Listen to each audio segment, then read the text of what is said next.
Jumpa lagi di PS Arena Channel. Mungkin teman-teman ada yang sedang update sistem PS3-nya ya, dan mungkin masih pemula, kemudian mengupdate sistem PS3-nya itu via internet. Untuk kasus yang di PS3 hand, seperti ini ya, contohnya di layar ini PS3-nya itu hand. Lalu coba kita update via internet ya, dan nanti akan muncul notifikasi seperti ini.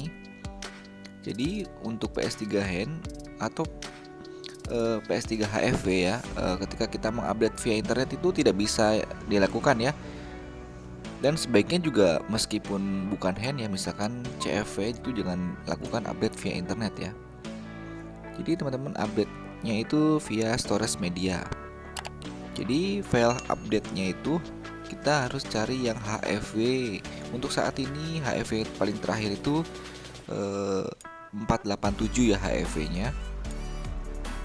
Dan kemudian teman-teman setelah download, kemudian sambungkan atau taruh di flash disk. Atau misalkan teman-teman tidak punya flash disk, bisa transfer file update-nya itu lewat HP ya. Tetapi ini tidak semua di PS3 support ya. Jadi ada tertentu ya. Oke, di sini saya sambungkan dulu. Saya sudah siapkan flash disknya.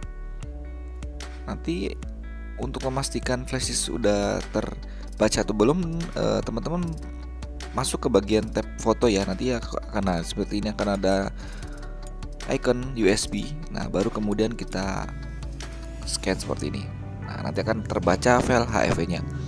Oke, dan untuk update-nya, cara update-nya seperti apa, saya akan bagikan caranya di deskripsi ya, karena sebelumnya saya sudah membuat tutorialnya. Di video-video yang lalu saya sudah membuat tutorialnya, jadi saya hanya mencantumkan saja nanti di deskripsi. Oke, dan sekian saja sedikit info dari saya, cara mengatasi notifikasi seperti tadi ya di PS3 hand atau HFW.